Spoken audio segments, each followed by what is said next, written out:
ইরানের আকাশে নতুন সূর্যোদয়, সিমোর উড্ডয়নের মধ্য দিয়ে স্বনির্ভরতার নতুন অধ্যায়। তেহরানের আকাশে এক নতুন সকাল, গর্জে উঠেছে এক স্বপ্ন যার নাম সিমোর্গ। একসময় যেসব নিষেধাজ্ঞা ইরানের ডানায় শিকল পরিয়েছিল, আজ সেই দেশই নিজের হাতে গড়ে তুলেছে একটি সম্পূর্ণ দেশীয় পরিবহন বিমান, যা আকাশে উঠেই জানিয়ে দিয়েছে ইরান আর পিছিয়ে নেই। শাহিন শাহরের বিশেষ বিমান ঘাঁটি থেকে প্রথমবারের মতো আকাশে উড়ল ইরানের স্বনির্মিত সিমোর্গ বিমান। বেসামরিক বিমান চলাচল সংস্থার তত্ত্বাবধানে হওয়া এই উড্ডয়ন শুধু একটি প্রযুক্তিগত সাফল্য নয়, এটি ছিল এক প্রতীকী মুহূর্ত যেখানে ইরানের 15 বছরের স্বপ্ন বাস্তবে রূপ নিল। নিষেধাজ্ঞা পেরিয়ে ইরানের প্রতিশোধ। যে দেশকে দীর্ঘদিন ধরে বাণিজ্য নিষেধাজ্ঞায় আটকে রাখা হয়েছে, সে দেশ এখন নিজের কারখানায় তৈরি করছে আকাশজয়ী বিমান। সিমোর্গ যেন সেই প্রতিক্রিয়ার নাম, যা পশ্চিমা নিষেধাজ্ঞার জবাব দিয়েছে প্রযুক্তির ভাষায়। HESA এর হাতে তৈরি এই 2 ইঞ্জিন বিশিষ্ট বিমান একসঙ্গে 6000 কেজি মালামাল বহন করতে পারে এবং প্রায় 3900 কিলোমিটার উঠতে পারে।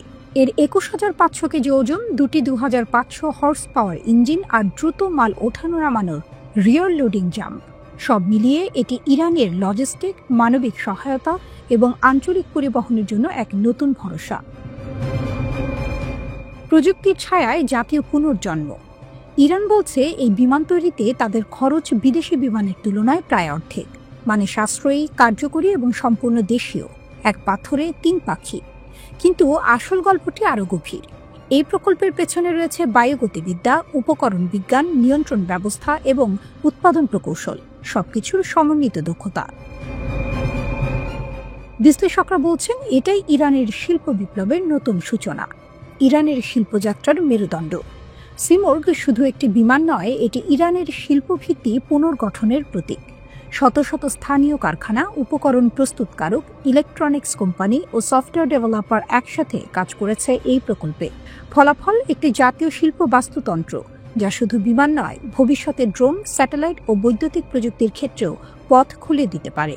ইস্পাহান শহর, যেখানে এই বিমান তৈরি হয়েছে, এখন ইরানের নতুন প্রযুক্তির রাজধানী।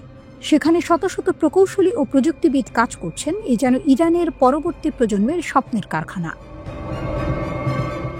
নিষেধাজ্ঞাকে শক্তিতে রূপান্তর। নিষেধাজ্ঞার কারণে ইরান বহু বছর ধরে বিদেশি বিমান বা যন্ত্রাংশ আমদানি করতে পারেনি, কিন্তু সেই বাধাকেই তারা পরিণত করেছে সুযোগে। দেশের ভেতরেই তৈরি করছে বিমান, যাতে আর বাইরের কারো দিকে তাকাতে না হয়। একজন ইরানি কর্মকর্তা বলেন, আমরা বাধা পাইনি, আমরা চ্যালেঞ্জ পেয়েছি, আর সেই চ্যালেঞ্জই আমাদের উঠতে শিখিয়েছে। সিমোর্গ, আকাশে এক প্রতিজ্ঞা। ইরান এখন আশা করছে আন্তর্জাতিক মান পূরণ করতে পারলে এই বিমান রপ্তানি করা যাবে উন্নয়নশীল দেশগুলোতে। আর তা না হলেও দেশের বিশাল পাহাড়ি অঞ্চল, জরুরি সহায়তা আর ত্রাণ সরবরাহের কাজেই সিমোর্গ যথেষ্ট ভূমিকা রাখবে। বিদেশি আমদানি প্রতিস্থাপন করে সিমোর্গ ইতিমধ্যেই অর্থনীতিকে সাহায্য করছে। বিদেশি মুদ্রা সাশ্রয় হচ্ছে, শিল্প বিকাশ পাচ্ছে, আর দেশজ প্রযুক্তি এখন জাতীয় গৌরবের প্রতীক।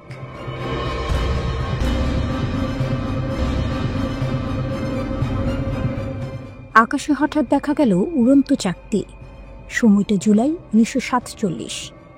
আমেরিকার শহর থেকে শহরে মানুষ বলতে লাগলো, আমরা কিছু দেখেছি, উড়ন্ত অজানা কিছু, UFO। সব শুরু 1 মাসের আগের এক বিকেলে। বেসরকারি পাইলট কেনেথ আর্নল্যান্ড বলেছিলেন, তিনি দেখেছেন 9টি চকচকে বস্তু সিয়াটলের পাহাড়ের কাছে দ্রুত ছুটে যাচ্ছে, প্রতি ঘন্টায় প্রায় 2000 কিলোমিটার বেগে। এরপর যেন গোটা আমেরিকা পাগল হয়ে গেল। দেশ জুড়ে হাজারো মানুষ দাবি করতে লাগলো তারাও দেখেছে উড়ন্ত চাকতি। সংবাদ মাধ্যম গর্জে উঠল প্রশ্নে, আকাশে কি ঘুরে বেড়াচ্ছে? এমন সময় নিউ মেক্সিকোর এক সাধারণ কৃষক ম্যাক ব্রাজেল মনে পড়ল 3 সপ্তাহ আগে তার ক্ষেতে অদ্ভুত কিছু পাওয়া গিয়েছিল। টিন ফয়েল, রাবার আর পাতলা কাঠের টুকরো। তিনি টুকরোগুলো নিয়ে গেলেন স্থানীয় থানায়। এ খবর পৌঁছালো রসওয়েল আর্মি এয়ারফিল্ডে। সেখানকার কমান্ডার কর্নেল উইলিয়াম ব্যানজার্ড ঘোষণা দিলেন, উড়ন্ত চাকতির গুজব এবার সত্যি হলো, আমরা একটি ডিস্ক উদ্ধার করেছি। সারা আমেরিকা স্তম্ভিত, মনে হলো এবার এলিয়েনের অস্তিত্ব প্রমাণিত। কিন্তু পরদিনই সেনাবাহিনী হঠাৎ মুখ ফিরিয়ে বলল, না, ওটা কোনো UFO নয়, ওটা কেবল একটা আবহাওয়ার মাপার বেলুন।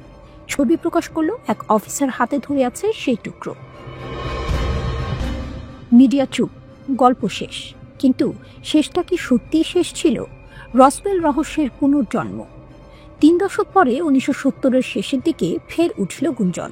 বলা হলো একটি ভিন গ্রহের মহাকাশযান বিদ্যুৎ চমকে ধ্বংস হয়েছিল, আর সেনারা উদ্ধার করেছে মৃত এলিয়েনদের দেহ। 1980 সালে প্রকাশিত হয় বই দ্য রসওয়েল ইনসিডেন্ট। লেখক মেজর জেসি মার্সেল দাবি করেন, আমি যেসব ধ্বংসাবশেষ দেখেছি তা পৃথিবীতে তৈরি নয়। এরপর থেকেই রসওয়েল হয়ে যায় কিংবদন্তি। লোককথা ছড়িয়ে পড়ে এক জীবিত এলিয়েনকে নাকি গোপনে রাখা হয়েছে এক রহস্যময় স্থানে।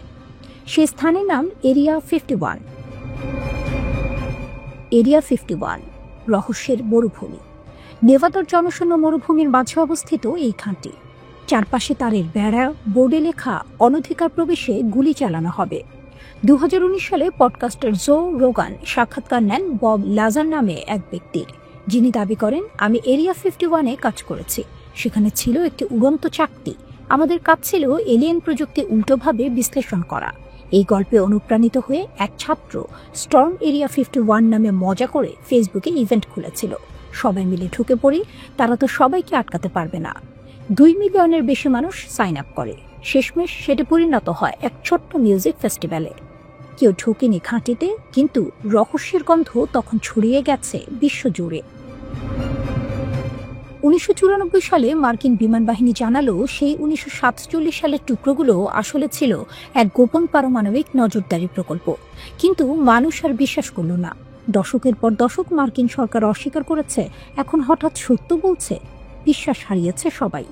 এরিয়া 51 এখন কেবল এক সামরিক ঘাঁটি নয়, এটি রহস্যের প্রতীক, মানুষের অজানার প্রতি অন্তহীন কৌতূহলের প্রতিচ্ছবি। আজও পর্যটকরা আসে এক্সট্রা টেরিস্ট্রিয়াল হাইওয়ে এর ধারে। দূর থেকে তাকিয়ে দেখে সেই নিষিদ্ধ আকাশের দিকেই, যেন এক প্রশ্ন এখনো ভাসে মরুভূমির হাওয়ায়।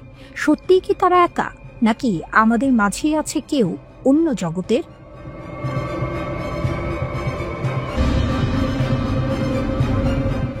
ইরান রাশিয়ার নতুন রেল কৌশল। নিষেধাজ্ঞার শৃঙ্খল ভাঙছে 2 দানব।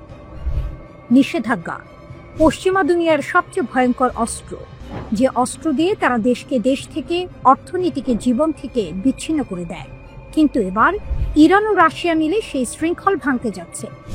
একটি রেললাইন তৈরি হচ্ছে, যা কেবল লোহা আর পাথরের নয়, এটি এক নতুন ভূ রাজনৈতিক মানচিত্রের ঘোষণা। ইরানের উত্তরাঞ্চলের রাশিদ শহর থেকে আজারবাইজানের সীমান্তবর্তী আস্তারা পর্যন্ত 162 কিলোমিটার দীর্ঘ এক রেলপথ নির্মাণে হাত মিলিয়েছে তেহরান ও মস্কো। এই প্রকল্পের নাম international north south transport corridor, INSTC, যা ভারত মহাসাগর থেকে ইউরোপ পর্যন্ত পণ্য পরিবহনের সময় ও খরচ দুই বদলে দেবে। মেহের নিউজ জানিয়েছে, রাশিদ আস্তারা রেল লাইন সম্পূর্ণ হলে বাণিজ্যের খরচ কমবে 30%, আর সময় লাগবে 37 দিনের বদলে মাত্র 19 দিন।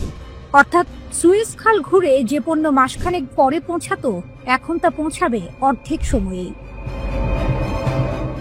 এ যেন নিষেধাজ্ঞার বুকে ছুরি বসানো এক প্রকল্প। বিশ্লেষকরা বলছেন, এই রেল লাইন শুধু অর্থনীতির নয়, এটি এক কৌশলগত বিপ্লব। কারণ এটি পশ্চিমা নৌশক্তির খবরদারি থেকে পুরোপুরি মুক্ত।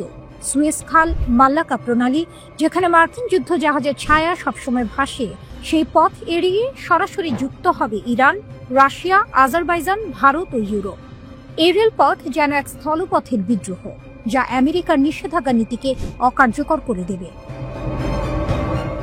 প্রকল্পটির বাজেট 60 কোটি ইউরো, আর এই অর্থের সিংহভাগ দিচ্ছে রাশিয়া নিজে। নির্মাণের দায়িত্ব তাদেরই অভিজ্ঞ ইঞ্জিনিয়ারদের হাতে। তেহরান বলছে, এই রেলপথ তৈরি হলে ইরান আর কখনোই পশ্চিমা অবরোধে হাঁটু গেড়ে বসবে না। রাশিয়া বলছে, আমরা সমুদ্র পথে আটকে পড়ব না, আমরা রেলপথে জয় করব বিশ্বকে। এই রেল করিডোরের সবচেয়ে গুরুত্বপূর্ণ দিক হলো এটি পশ্চিমা নৌশক্তির প্রভাব থেকে পুরোপুরি মুক্ত। সুয়েজ খাল বা মালাক্কা প্রণালীর মতো সামুদ্রিক পথে আমেরিকা যে খবরদারি চালায়, এই রেলপথ চালু হলে তা থেকে মুক্তি পেতে পারে রাশিয়া ও ইরান। এটি দুই দেশকে একটি সমান্তরাল অর্থনৈতিক ব্যবস্থায় বিচ্ছিন্ন দেশ থেকে অর্থনীতির গুরুত্বপূর্ণ খেলোয়াড়ে পরিণত করতে পারে। এই করিডোর কেবল পরিবহন প্রকল্প নয়, এটি এক অর্থনৈতিক প্রতিশোধের রূপকথা, যেখানে নিষেধাজ্ঞায় ক্লান্ত দুই দেশ নিজেদের ভাগ্য নতুন করে লিখছে লোহার রেল লাইনের উপর দিয়ে। যে পথে ট্রেন ছুটবে তার শব্দে থাকবে চ্যালেঞ্জ, তোমরা আমাদের থামাতে চেয়েছিলে, কিন্তু আমরা পথই বদলে ফেলেছি। রাশিয়া থেকে আস্তারা, এই লাইন শুধু দুটো শহরকে নয়, সংযুক্ত করবে এক ভিন্ন দুনিয়াকে। এক দুনিয়া যেখানে আমেরিকার নিষেধাজ্ঞা হারিয়ে যাবে ইস্পাতের ঝনঝন শব্দে, আর উঠবে নতুন এক সূর্য, ইরান ও রাশিয়ার ঐক্যের সূর্য। বিশ্ব রাজনীতির মানচিত্রে এই রেললাইন এক নতুন রেখা টানছে। সেই রেখা বলে দিচ্ছে, পশ্চিম যতই অবরোধ দিক না কেন, পূর্ব তার পথ নিজেই তৈরি করে নেয়। এই রেললাইন কেবল পথ নয়, এটি প্রতিরোধের প্রতীক। এটি ইরান ও রাশিয়ার প্রতিশোধের ট্রেন, যার ধোঁয়ায় হারিয়ে যাবে নিষেধাজ্ঞার দেয়াল।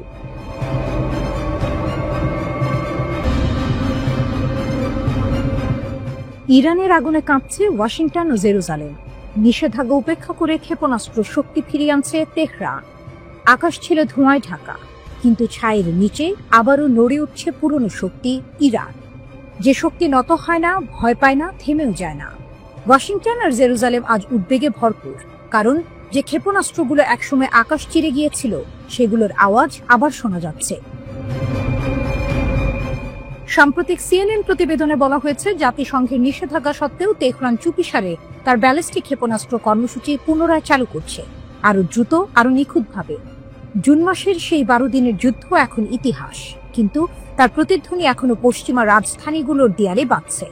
ইসরায়েলের প্রতিরক্ষা বাহিনীর তথ্য অনুযায়ী সেই যুদ্ধেই ইরান নিক্ষেপ করেছিল প্রায় 550টি ব্যালিস্টিক ক্ষেপণাস্ত্র এবং 1000টিরও বেশি ড্রোন। আকাশ তখন আগুনে ভরা, প্রতিরক্ষা ব্যবস্থা তখন ওভারলোড।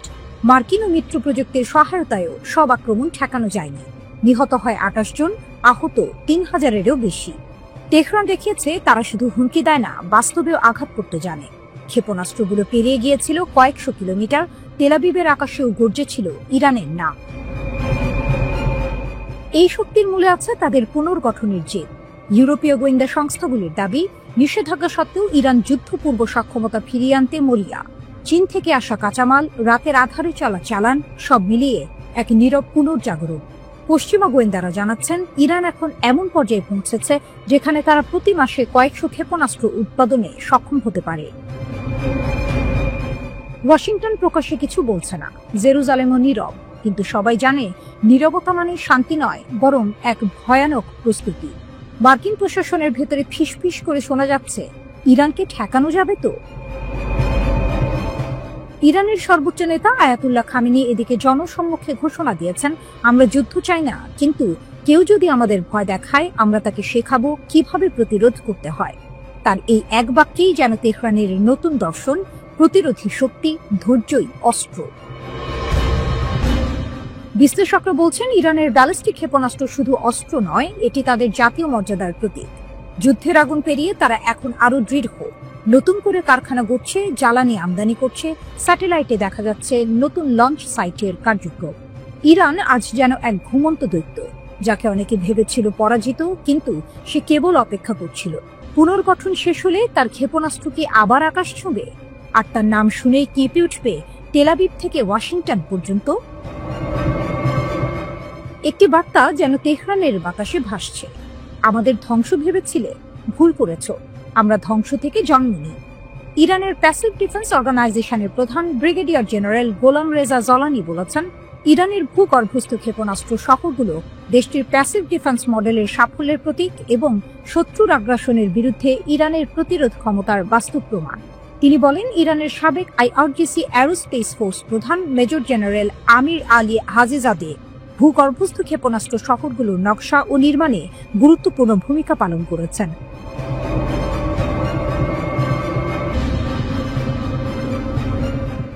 অবশেষে উড়ল ইরানের সিমর্গ। আকাশে যেন পৌরাণিক পাখির ডানা, বাস্তবে তেহরানের প্রযুক্তির জয়। অবশেষে ইরান পেরেছে, যা ছিল একসময় কল্পনা, যা ছিল অসম্ভবের সীমান্তে, আজ তা বাস্তব। আয়াতুল্লাহ আলী খামেনির তেহরান এবার আকাশে তুলেছে নিজস্ব ডানায় তৈরি এক বিস্ময়, নাম সিমর্গ। ফার্সি পুরাণের পৌরাণিক পাখি, যার ডানায় নাকি লুকিয়ে থাকে আগুন, জ্ঞান আর অমরত্বের ছোঁয়া। আজ সেই সিমর্গ শুধু গল্পে নয়, উঠছে সত্যিকার আকাশে। মঙ্গলবার মধ্য ইরানের শাহির শহরের বিমান ঘাঁটিতে গর্জে উঠল দুটি শক্তিশালী ইঞ্জিন। গর্জনের সাথে উঠে গেল ইরানের গর্ব, তার প্রযুক্তি, তার স্বাধীনতার প্রতি। উপস্থিত ছিলেন প্রতিরক্ষা ও পরিবহন মন্ত্রণালয়ের উপমন্ত্রী সহ শীর্ষ সামরিক কর্মকর্তারা। মুহূর্তটা যেন শুধু এক উড়ান নয়, এক জাতির পুনর্জন্ম। ইরানের আকাশে যে পাখি উড়ল তার ভেতরে শুধু ধাতু নয়, আছে এক জাতির প্রতিশোধের ইতিহাস। একসময় নিষেধাজ্ঞায় জর্জরিত দেশটি আজ সেই বাধার ভেতর দিয়েই বানিয়েছে নিজস্ব কার্গো বিমান, নিজস্ব প্রযুক্তিতে, নিজস্ব হাতে, নিজস্ব স্বপ্নে। ইরানের সিভিল এভিয়েশন অর্গানাইজেশন জানিয়েছে, সিমোর্গকে বহরে যোগ দেওয়ার আগে 100 ঘন্টা পর্যন্ত বিভিন্ন পরিস্থিতিতে উড়ান পরীক্ষা করতে হবে।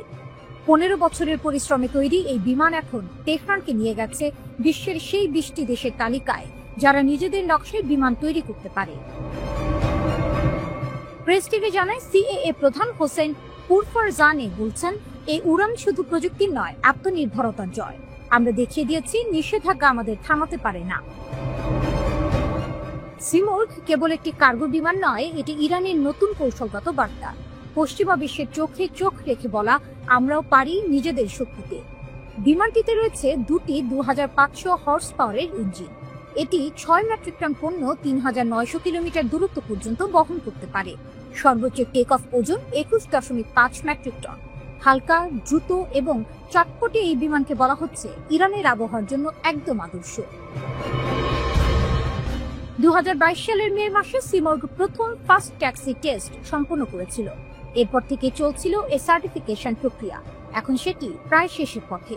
বিশেষজ্ঞরা বলছেন, এই বিমান ইরানের সামরিক সক্ষমতায় নতুন মাত্রা যোগ করবে।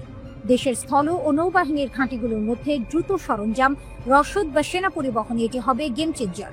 এমনকি ভবিষ্যতে এটি স্বল্প পল্লার যাত্রী পরিবহনেও ব্যবহার হতে পারে। আর সেখানেই ইরানের পরিকল্পনার গভীরতা। যখন পশ্চিমা বিশ্ব নিষেধাজ্ঞার দেয়াল তুলে তেহরানকে আটকে রাখতে চায়, তখন ইরান নিজের আকাশে তৈরি করছে বিকল্প এক মহাবিশ্ব, যেখানে প্রযুক্তি, গর্ব আর প্রতিরোধ মিলে গড়ে তুলছে নতুন বাস্তবতা।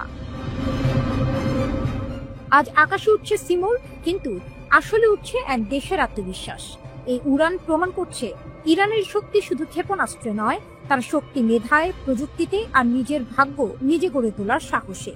তেহরানের আকাশে আজ আবারও শোনা গেল সে অমর সুর, আমরা উড়ব কারণ আমাদের ডানা নিজেদের হাতে তৈরি।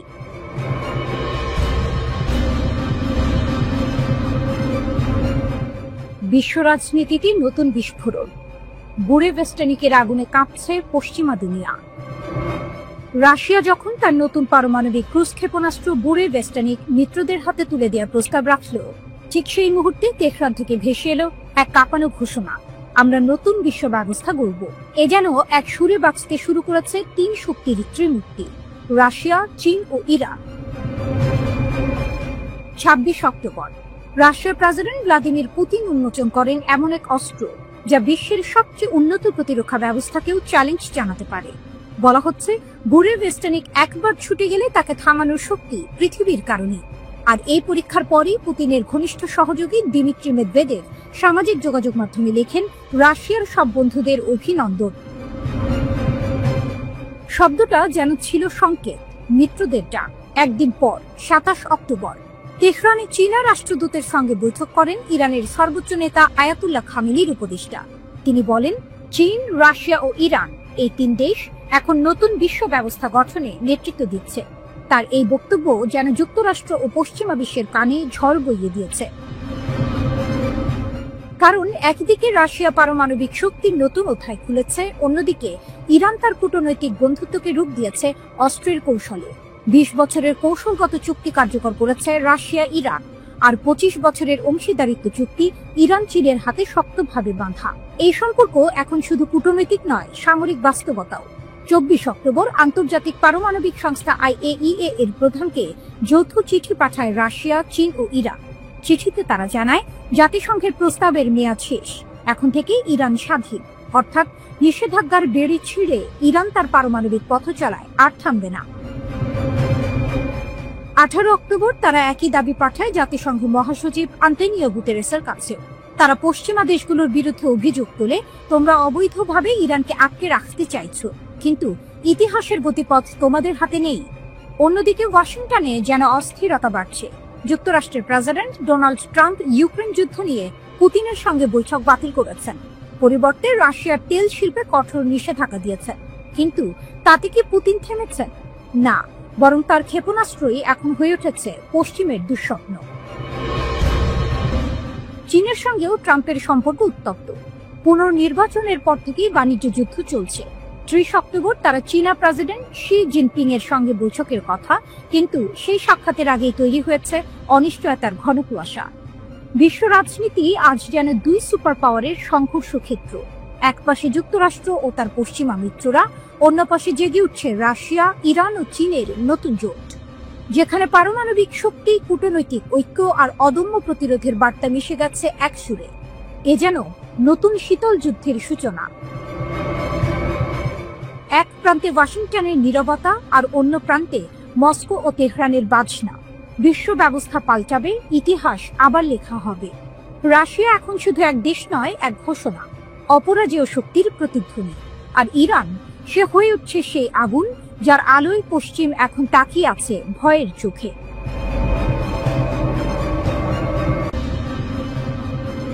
ইরান কি সত্যিই এখন পাগলখোরা, সবকিছু উড়িয়ে দিয়ে দেবে? ইরানকে ঘিরে এমন আতঙ্ক বাতাসে ঘুরছে।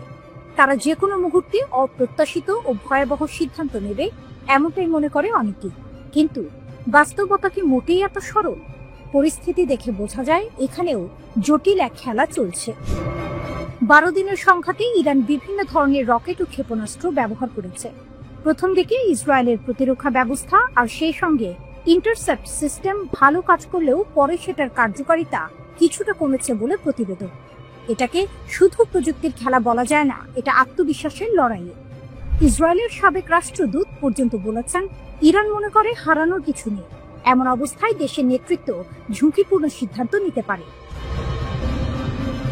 ইরানের শক্তি শুধু ক্ষেপণাস্ত্রেই সীমাবদ্ধ না। কূটনৈতিকভাবে তারা রাশিয়া ও চীন সহ কিছু মহাশক্তির সঙ্গে সম্পর্ক রাখে, আর আঞ্চলিকভাবে কিছু আরব দেশও গোপনে কূটনীতিক যোগাযোগ বাড়াচ্ছে। এসব মিলিয়ে ইরানের প্রভাব সীমিত নয়, এটি মধ্যপ্রাচ্যের মানচিত্রে বড় ধাক্কা দিতে পারে বলে অনেকে ভাবছেন। একই সঙ্গে বিশ্ব মহাশক্তির অবস্থান, বিশেষত মার্কিন ও ইউরোপীয় দিক থেকে কূটনীতির মাধ্যমে পরিস্থিতি নিয়ন্ত্রণে আনার চেষ্টা চলছে। শর্ত স্পষ্ট, ইরানকে পারমাণবিক সক্ষমতা থেকে বিরত রাখতে হবে। জাতিসংঘের পরমাণু কর্মসূচি বিষয়ক পর্যবেক্ষক সংস্থা IAEA এর মহাপরিচালক রাফায়েল গ্রোসি বলেছেন, ইরানের ক্ষতিগ্রস্ত পারমাণবিক স্থাপনাগুলিতে প্রায় 400 কিলোগ্রাম 60% সমৃদ্ধ ইউরেনিয়াম মজুত রয়েছে। তেহরানের পূর্ণ সহযোগিতা ছাড়া সেখানে প্রবেশ করা সম্ভব নয়। IAEA প্রধান এই তথ্য প্রকাশ করেন। তিনি বলেন, ইরানের বেশিরভাগ সমৃদ্ধ ইউরেনিয়ামের সরবরাহ অক্ষত রয়েছে এবং সেটি এখনো ক্ষতিগ্রস্ত পারমাণবিক কেন্দ্রগুলির ভেতরেই মজুত আছে। রাফায়েল গ্রোসি 18 অক্টোবর প্রকাশিত সুইস সংবাদপত্র নিউয়ে জুচার জেইতুনকে দেয়া এক সাক্ষাৎকারে বলেন, জাতিসংঘের সংস্থাটির অনুসন্ধানে জানা যায়, ইরানের 60% সমৃদ্ধ ইউরেনিয়ামের অধিকাংশ ইস্পাহান এবং ফোর্দো পারমাণবিক কেন্দ্রগুলিতে মজুত রয়েছে এবং কিছু আছে নাতানজেও। আন্তর্জাতিক আণবিক শক্তি সংস্থার মহাপরিচালক অনুমান করেন, সব মিলিয়ে ইরানের কাছে এখনো প্রায় 400 কিলোগ্রাম 60% সমৃদ্ধ ইউরেনিয়াম আছে। এর আগে IAEA এর একটি গোপন প্রতিবেদনে পাওয়া যায়, 13 জুন পর্যন্ত ইরানের কাছে 440.9 কিলোগ্রাম বা 972 পাউন্ড পর্যন্ত 60% সমৃদ্ধ ইউরেনিয়াম ছিল। গ্রোসি এনজেডজেডকে জানান, ইসলামী প্রজাতন্ত্রের কাছে এখনো প্রায় 400 কিলোগ্রাম রয়েছে। এতে মনে হয় IAEA এর মূল্যায়ন অনুযায়ী দেশটির মজুদ সমৃদ্ধ ইউরেনিয়ামের বেশিরভাগই যুদ্ধে ক্ষতিগ্রস্ত হয়নি। ইরানের বেশিরভাগ সমৃদ্ধ ইউরেনিয়াম এখনো দেশটির ক্ষতিগ্রস্ত পারমাণবিক কেন্দ্রগুলির ভেতরেই রয়েছে। IAEA এর এমন মূল্যায়নকে ইরান স্বীকার করে। দেশটির পররাষ্ট্রমন্ত্রী আব্বাস আরাকচি বলেছিলেন, ইসরায়েলি হামলায় ক্ষতিগ্রস্ত কেন্দ্রগুলির ধ্বংসস্তূপের নিচে সমৃদ্ধ পারমাণবিক উপাদানগুলি রয়েছে। টাইমস অফ ইসরায়েলের প্রতিবেদনে বলা হয়, ইসরায়েলকে ধ্বংস করতে অঙ্গীকারবদ্ধ ইরান পারমাণবিক অস্ত্র অর্জনের চেষ্টা করার কথা অস্বীকার করে। তবে দেশটি এমন স্তরে ইউরেনিয়াম সমৃদ্ধ করেছে যার কোনো শান্তিপূর্ণ ব্যবহার নেই। ইরান আন্তর্জাতিক পরিদর্শকদের পারমাণবিক কেন্দ্রগুলি পরীক্ষা করতে বাধা দিয়েছে এবং দেশটির ব্যালিস্টিক ক্ষেপণাস্ত্র সক্ষমতা বাড়িয়েছে। জেরুজালেমের মতে, জুনে ইসরায়েল পরমাণু কর্মসূচিটির বিরুদ্ধে সামরিক অভিযান শুরু করার ঠিক আগে ইসলামী প্রজাতন্ত্র অস্ত্রায়নের দিকে পদক্ষেপ নিয়েছিল।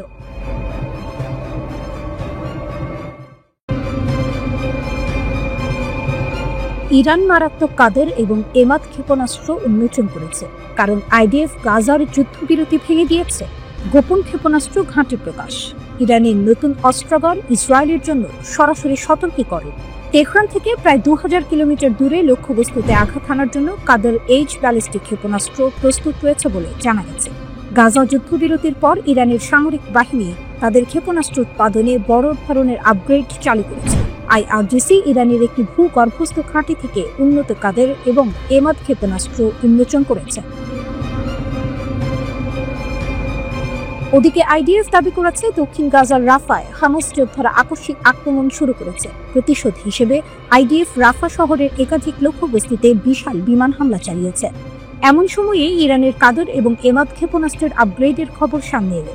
ইরানের কাদের ব্যালিস্টিক ক্ষেপণাস্ত্রে এখন অ্যান্টি ইলেকট্রনিক যুদ্ধবিধ্বংসী ব্যবস্থা রয়েছে। এই আপগ্রেডগুলি জ্যামিং আক্রমণের বিরুদ্ধে আরও বেশি স্থিতিস্থাপকতা প্রদান করে। কাদের এই ভ্যারিয়েন্টটি ইসরায়েলের বিরুদ্ধে অপারেশন ট্রু প্রমিস 3 এ ব্যবহৃত হয়েছিল বলে জানা গেছে। এমাদ ক্ষেপণাস্ত্রটি একটি চালিত এবং নির্দেশিত পুনঃপ্রবেশ যানবাহন ব্যবস্থা MARV রয়েছে।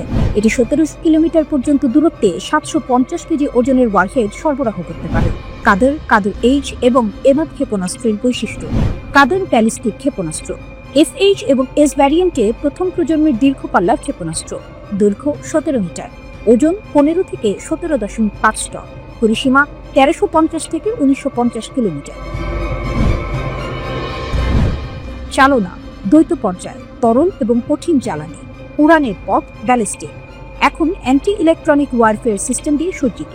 অপারেশন ট্রু প্রমিস 3 এ ইসরায়েলি লক্ষ্যবস্তুর বিরুদ্ধে কাদের এইচ ব্যবহার করা হয়েছিল।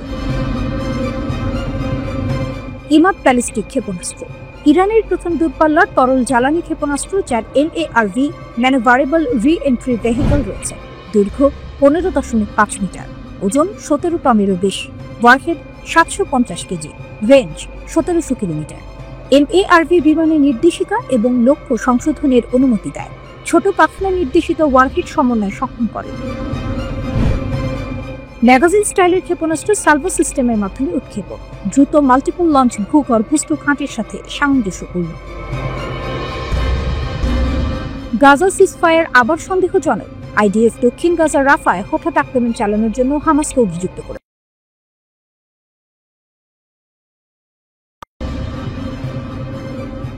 পারস্যের নতুন সূর্য। ইরানের গ্যাস ফিল্ড কি যুক্তরাষ্ট্রের ঘুম কাড়বে?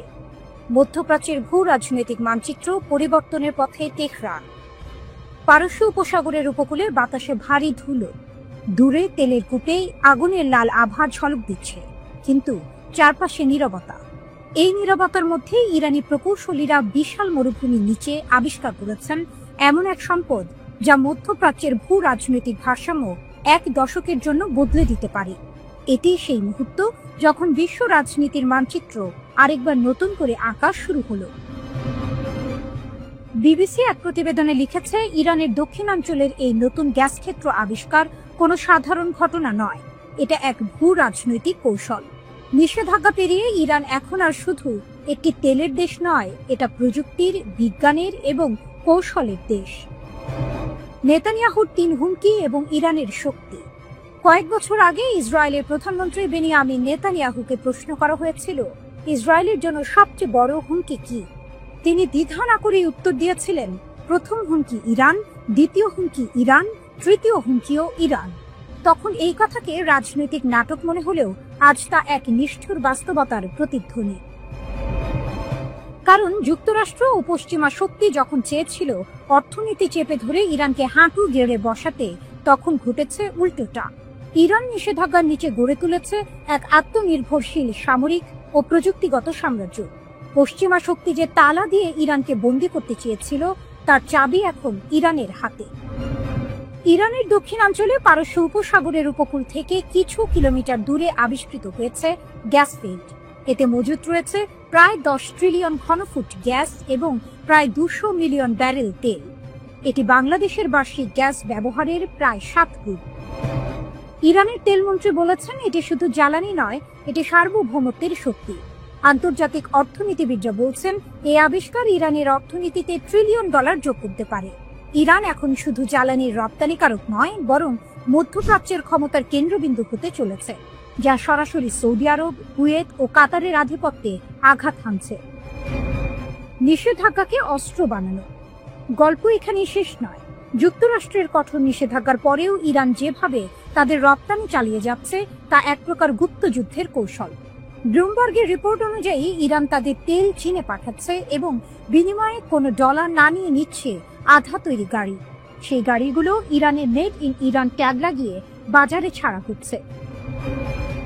মার্কিন ভূ রাজনীতি বিশ্লেষকরা বলছেন, নিষেধাজ্ঞা এখন আর ইরানকে থামাতে পারে না, বরং এটি যুক্তরাষ্ট্রের দুর্বলতাকেই প্রকাশ করেছে। মধ্যপ্রাচ্য বিশেষজ্ঞ করিম সাদিক মন্তব্য করেছেন, ইরান এখন নিষেধাজ্ঞাকে অস্ত্র হিসেবে ব্যবহার করছে, যা পশ্চিমা দেশগুলো আগে কল্পনাও করেনি। তেহরানের এই ক্রমবর্ধমান শক্তিতে ঘুম কেড়ে নিয়েছে ওয়াশিংটন ও তেল আবিবে। ইসরায়েল এখন সরাসরি সামরিক প্রস্তুতিতে নেমেছে। তেল আবিবে যুক্তরাষ্ট্র মোতায়েন করেছে অতিরিক্ত থার্ড মিসাইল ডিফেন্স ইউনিট এবং দক্ষিণ কোরিয়া থেকে আনা হচ্ছে প্যাট্রিয়ট সিস্টেমের নতুন ব্যাটারি। অন্যদিকে ইরানও বসেনি। তারা রাশিয়ার সহায়তায় প্রতিরক্ষা ব্যবস্থা পুনরুদ্ধার করেছে এবং চীনের long range air defence system Hormuz প্রণালী থেকে ইরাক সীমান্ত পর্যন্ত সক্রিয় করেছে।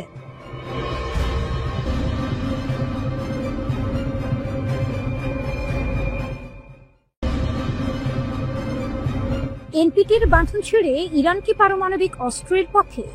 তেহরানের সীমাহীন ক্ষেপণাস্ত্রের ঘোষণা। মনস্তাত্ত্বিক যুদ্ধ নাকি নতুন বৈশ্বিক ভারসাম্যের সূচনা? এই মুহূর্তে সারা বিশ্বকে থামিয়ে দিয়েছে একটি মাত্র প্রশ্ন: ইরান কি এখন এনপিটি চুক্তির বাঁধা ভেঙে পারমাণবিক অস্ত্র তৈরির পথে? ইরানের রাষ্ট্রীয় টেলিভিশনে দেশটির পররাষ্ট্রমন্ত্রী আব্বাস আরাকচির ঘোষণা ছিল স্পষ্ট: ইরান আইইএএ এর সাথে পরমাণু সহযোগিতা চুক্তি স্থগিত করেছে। এর অর্থ কার্যত ইরান এখন আর কোনো বহিরাগত সংস্থার কাছে তার পারমাণবিক কর্মসূচির জন্য জবাবদিহি করবে না। এই ঘোষণার পর বিশ্ব জুড়ে প্রশ্ন উঠেছে, তাহলে কি ইরান এবার পারমাণবিক অস্ত্র তৈরির ঘোষণা দিতে যাচ্ছে, নাকি পশ্চিমা জোটকে এক মনস্তাত্ত্বিক ধাক্কা দিতে তেহরান খেলছে এক নতুন ভূ রাজনৈতিক দাবার চাল? এনপিটি বা নন প্রলিফারেশন ট্রিটি হল পারমাণবিক অস্ত্রের বিস্তার রোধের জন্য জাতিসংঘের একটি বৈশ্বিক চুক্তি। এই চুক্তিতে থাকা দেশগুলো পারমাণবিক অস্ত্র তৈরি না করার প্রতিশ্রুতি দেয়, কিন্তু যখন কোনো দেশ এই চুক্তি স্থগিত করে বা বেরিয়ে আসে, তখন তার মানে হলো সেই দেশ নিজের পারমাণবিক কর্মসূচির ওপর আর কোনো নজরদারি মেনে নেবে না। কূটনৈতিক মহলে কানাঘুষা শুরু হয়েছে। ইরান কি তাহলে এবার স্বাধীন পরমাণু রাষ্ট্রের পথে হাঁটছে? বিশ্লেষকরা বলছেন, গত জুন মাসে ইসরায়েলে যুক্তরাষ্ট্রের হামলায় ইরানের বহু পরমাণু বিজ্ঞানী নিহত হওয়া এবং স্থাপনা ধ্বংসের পরে এই সিদ্ধান্তে বীজ রোপিত হয়েছিল। তেহরান এখন বলছে, তোমরা আমাদের ওপর যুদ্ধ চাপিয়ে দিয়েছ, এখন আমরা নিজেদের মতো চলব। ক্ষেপণাস্ত্রের সীমা তুলে নিলেন খামেনি। ইরানের সিদ্ধান্ত শুধু পরমাণু চুক্তি পর্যন্তই থামেনি। এর চেয়েও বড় পদক্ষেপ এসেছে ইরানের সর্বোচ্চ ধর্মীয় নেতা আয়াতুল্লাহ আলী খামেনির কাছ থেকে। দীর্ঘদিন ধরে 2200 কিলোমিটার পর্যন্ত সীমা ছিল ইরানের ক্ষেপণাস্ত্র কর্মসূচি, কিন্তু এখন সেই সীমা আর নেই। এর অর্থ কি দাঁড়ায়? ইরান এখন চাইলে এমন ক্ষেপণাস্ত্র তৈরি করতে পারে যা ইউরোপের গভীরে, এমনকি মার্কিন ঘাঁটিতেও পৌঁছাতে পারে। বিশ্লেষকরা বলছেন, এই সীমাহীন ক্ষেপণাস্ত্র ঘোষণা আসলে প্রতিশোধের প্রতিধ্বনি। তেহরানের সশস্ত্র বাহিনীর বিচার বিভাগের প্রধান আহমদ রেজা কাপুর খান তো স্পষ্ট করে বলেছেন, আমেরিকানরা ইরানের ক্ষেপণাস্ত্র রেঞ্জ 500 কিলোমিটারের নিচে নামানোর স্বপ্ন নিয়েই মরবে। অর্থাৎ ক্ষেপণাস্ত্র এখন জাতীয় মর্যাদার প্রতীক। ইরানের সামরিক কাঠামোতে চলছে এক অভূতপূর্ব জাগরণ। দেশটির রেভলিউশনারি গার্ড কর্পস আজ মধ্যপ্রাচ্যের অন্যতম শক্তিশালী এক সামরিক ইউনিট। তাদের হাতে এখন এমন অস্ত্র আছে যা 3000 কিলোমিটার দূরত্বেও আঘাত হানতে পারে। নৌবাহিনী হাতে নিয়েছে ফাতে কাদির নামের সাবমেরিন, আর আকাশে আছে খুররমশর 4, যার গতি শব্দের চেয়েও 3 গুণ বেশি। ইরানের চোখে প্রতিটি ক্ষেপণাস্ত্র শুধু ইস্পাত নয়, বরং তা হলো পশ্চিমা আধিপত্যের অপমানের জবাব। প্রেক্ষাপট এখন পরিষ্কার, ইরান আর কোনো বাধা মানছে না, না এনপিটি, না ক্ষেপণাস্ত্রের সীমা, না পশ্চিমা চাপ। প্রশ্ন হলো, এখন যখন তেহরান পরমাণু ও ক্ষেপণাস্ত্র দুই দিকেই সীমাহীন হয়ে উঠছে, তখন কি মধ্যপ্রাচ্য ঢুকছে এক নতুন অস্ত্র প্রতিযোগিতার যুগে, নাকি এই ইরানই তৈরি করবে নতুন বৈশ্বিক ভারসাম্য, যেখানে প্রতিরোধী হবে শান্তির নতুন সংজ্ঞা?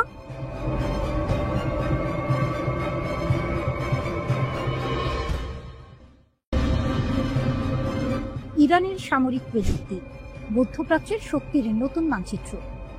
কে বলেছিল ইরান শুধু ইতিহাসের দেশ? আজকের ইরান হলো প্রযুক্তির দেশ, এক দেশ যাকে থামানো ক্রমে অসম্ভব হয়ে উঠছে। সামরিক শক্তির নতুন সংজ্ঞা লিখছে তেহরান।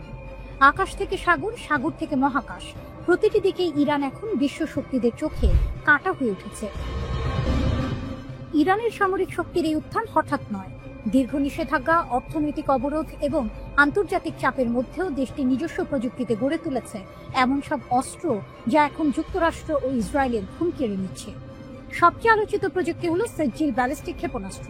এটি 2 ধাপ বিশিষ্ট কঠিন জ্বালানির ক্ষেপণাস্ত্র, যার পাল্লা 2500 কিলোমিটার পর্যন্ত।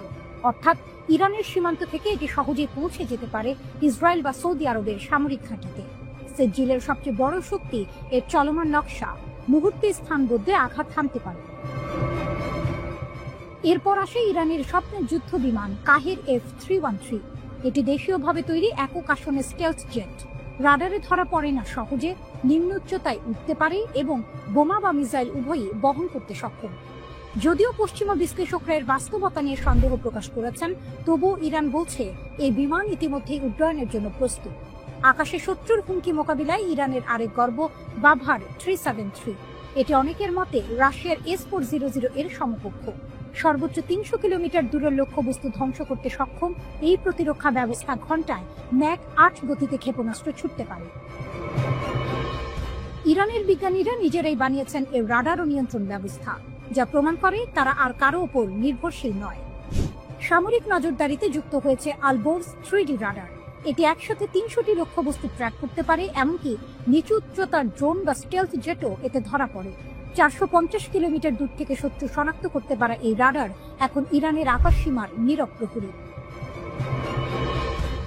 স্থলে যুদ্ধের জন্য রয়েছে কারার প্রধান যুদ্ধ ট্যাঙ্ক T-90 ও M1 আব্রামসের মিশ্র রূপ। এতে আছে লেজার রেঞ্জ ফাইন্ডার, কম্পিউটার নির্ভর টার্গেটিং সিস্টেম এবং 125 মিমি কামান। এক ট্যাঙ্ক জ্বালানিতে 500 কিলোমিটার চলতে পারে এটি। সাগরে ইরানের গোপন শক্তি হল গাদির ক্লাস সাবমেরিন। পারস্য উপসাগরের অগভীর জলে লুকিয়ে থাকা এই সাবমেরিন শত্রুর নজর এড়িয়ে মুহূর্তেই মিসাইল ছুটতে পারে। ড্রোন যুদ্ধেও ইরান দেখিয়েছে বিপুল অগ্রগতি। মোহাজের 10 ড্রোন 24 ঘন্টা আকাশে ভেসে থাকতে পারে, 2000 কিলোমিটার পর্যন্ত উঠতে পারে আর 300 কেজি বোমা বহন করতে পারে। এটি ইরানের গোয়েন্দা ও আক্রমণ দুই দিকেই একসাথে কাজ করছে। কিন্তু সবচেয়ে বড় চমক এসেছে পাতা হাইপারসনিক ক্ষেপণাস্ত্র থেকে। ম্যাক 15 গতিতে উঠতে সক্ষম এই অস্ত্র শত্রুর প্রতিরক্ষা ব্যবস্থাকে প্রায় অর্থহীন করে দিচ্ছে। আমেরিকাও জানে এই ক্ষেপণাস্ত্র আকাশে উঠলে আটকানো অসম্ভব। সবশেষে আছে শহীদ সোলেমানি যুদ্ধ জাহাজ, ইরানের নৌবাহিনীর গর্ব।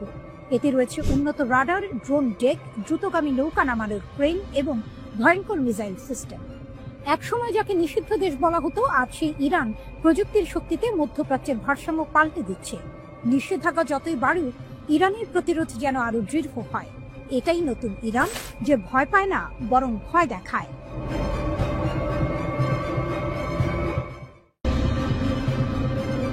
আরব সাগরের নীল জলে কি ছায়াযুদ্ধ শেষ? ইরান চীন জোটের সামনে প্রকাশ্যে পিছু হচ্ছে যুক্তরাষ্ট্র। 2025 সাল। আরব সাগরের গভীর নীল জলরাশি ভেদ করে ভেসে চলেছে এক দানবাকৃতি তেলবাহী জাহাজ ইয়াং ওয়াং-5। জাহাজটির মাথায় উঠছে ইরানের দীপ্ত পতাকা, কিন্তু এবারের দৃশ্যপট ভিন্ন। 3 দশক পর এই জাহাজে সক্রিয় হয়েছে automatic identification system AIS।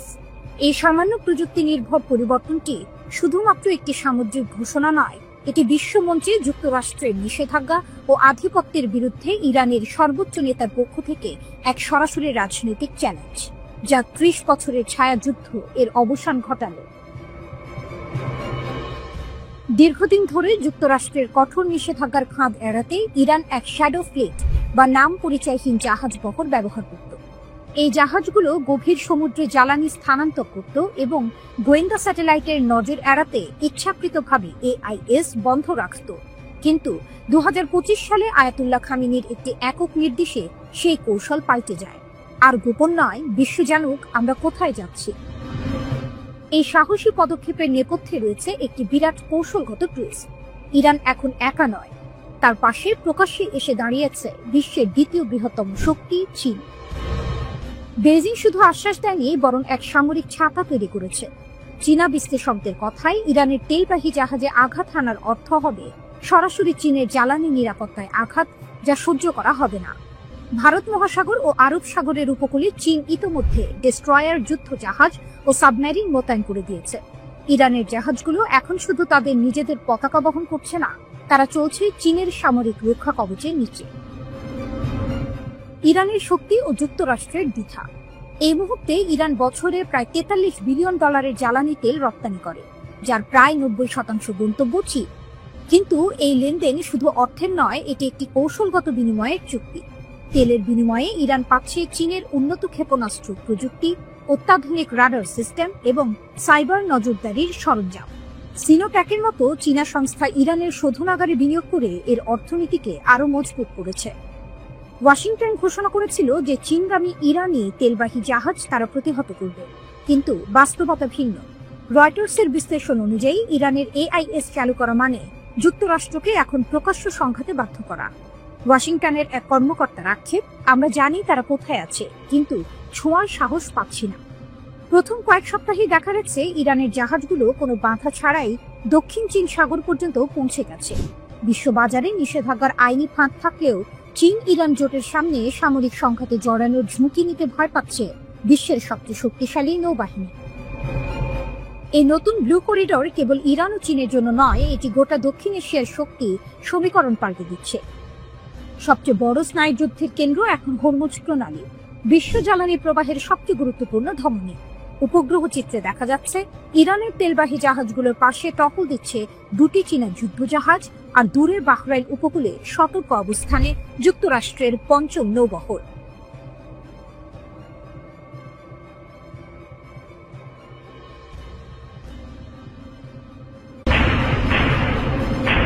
Israeli দখলের বিরুদ্ধে আরব বিশ্বের অগ্নিশর, নেতৃত্বে সৌদি আরব। মধ্যপ্রাচ্যে নতুন এক কণ্ঠ উঠে এসেছে, দৃপ্ত, অটল ও ন্যায়ের দাবিতে সোচ্চার। ইসরায়েলি দখলদারিত্বের বিরুদ্ধে আরব ক্রোধের নেতৃত্ব এখন সৌদি আরবের হাতে। রিয়াদ যেন আজ সেই অগ্নিশিখা, যা নীরবতার দেয়াল ভেদ করে বলছে, ফিলিস্তিন আমাদের হৃদয়, এবং হৃদয় কখনো দখল করা যায় না। সৌদি আরবের ভূমিকা একটি দ্বিমুখী তলোয়ারের মতো। একদিকে তারা ফিলিস্তিনিদের প্রতি সমর্থন জানিয়ে আরব বিশ্বের নেতৃত্ব ফিরে পাচ্ছে, অন্যদিকে ইসরায়েলকে অর্থনৈতিক ও কূটনৈতিক ফাঁদে ফেলার ক্ষমতাও রাখছে। এনডিএসএল এই সাহসী পদক্ষেপ কেবল ইসরায়েলকে নয়, তার মিত্রদেরও এক কঠিন সংকটের মুখে ফেলে দিল। সৌদি যুবরাজ মোহাম্মদ বিন সালমান এনডিএস নিজেই সামনে এসেছেন। ইসরায়েলি নেসেট যখন দখলকৃত পশ্চিম তীরকে নিজেদের সঙ্গে সংযুক্ত করার 2টি বিল পাশ করল, তখন রিয়াদ গর্জে উঠল। পররাষ্ট্র মন্ত্রণালয়ের ভাষায় এটি কেবল একটি আইন নয়, এটি দখলদারিত্বের নতুন মুখোশ। পশ্চিম তীর দখলে ইসরায়েলি পার্লামেন্টে বিল অনুমোদন, কাতার, সৌদি আরব, জর্ডানের নিন্দা। সৌদি আরব সরাসরি ঘোষণা করেছে দখলকৃত অঞ্চলের ওপর ইসরায়েলি নিয়ন্ত্রণ বৈধ নয়, এটি আন্তর্জাতিক আইনের নগ্ন লঙ্ঘন। রিয়াদ নেসাটের প্রাথমিক ভোটকে অবৈধ ও বিপজ্জনক বলে বাতিল ঘোষণা করেছে।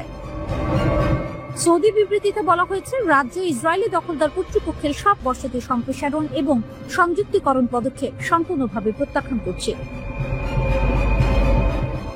রিয়াদ আবারও স্মরণ করিয়ে দিয়েছে 1967 সালের সীমান্ত রেখা, যেখানে একটি স্বাধীন ফিলিস্তিনি রাষ্ট্র থাকবে, রাজধানী হবে পূর্ব জেরুজালেম। এই অবস্থান শুধু কূটনৈতিক নয়, প্রতীকীয় বটে। যেখানে অনেক আরব রাষ্ট্র নীরবতার আড়ালে নিজেদের স্বার্থ খুঁজছে, সৌদি আরব যেন ঘোষণা করছে, ন্যায় বিচার ছাড়া শান্তি আসবে না। সতর্ক করেছে, ইসরায়েলের এই পদক্ষেপ আঞ্চলিক নিরাপত্তার জন্য মারাত্মক হুমকি। এই পথ রক্তের, এই পথ অস্থিরতার। রিয়াদের কণ্ঠে যেন প্রতিধ্বনিত হচ্ছে সেই সতর্কবার্তা, যা একসময় আরব জোটের পতাকায় লেখা ছিল। বিবৃতিতে বলা হয়েছে, ফিলিস্তিনি জনগণের উপর সকল আক্রমণ বন্ধ করতে হবে, আর ন্যায় ভিত্তিক দ্বিরাষ্ট্রীয় সমাধানের মাধ্যমে স্থায়ী শান্তি প্রতিষ্ঠা সম্ভব। এই নিন্দা কেবল কূটনীতির পৃষ্ঠায় সীমাবদ্ধ নয়, এটি এক আরব শক্তির জাগরণের ইঙ্গিত। যে শক্তি একসময় ইতিহাসে ইসলামী ঐক্যের প্রতীক ছিল, আজ আবার সেটি হয়ে উঠেছে ন্যায়ের পতাকা বহনকারী। সৌদি আরবের অবস্থান এখন যেন নতুন দিক নির্দেশনা দিচ্ছে পুরো আরব বিশ্বকে। রিয়াদ চুপ করে নেই, বরং বলছে, যে শান্তি দখলের ওপর দাঁড়ায় তা শান্তি নয়, প্রতারণা। রিয়াদ যেন এক ভিন্ন পথ বেছে নিয়েছে, সমঝোতার নয়, প্রতিবাদের। এবং সেই প্রতিবাদের ভাষা এখন সমগ্র আরব দুনিয়ায় প্রতিধ্বনিত হচ্ছে। যখন ফিলিস্তিনের মাটিতে আগুন, তখন সৌদি আরব যেন বলছে, আমরা নীরব থাকবো না। ন্যায়ের সূর্য পশ্চিম তীরের আকাশেও উঠবে। আর এই ঘোষণায় এক ঝলক দেখা যাচ্ছে সেই পুরনো আরব শক্তির, যে শক্তি দমন নয়, প্রতিরোধে বিশ্বাস করে, যে শক্তি এখন আবার ফিলিস্তিনের পক্ষে দাঁড়াতে প্রস্তুত।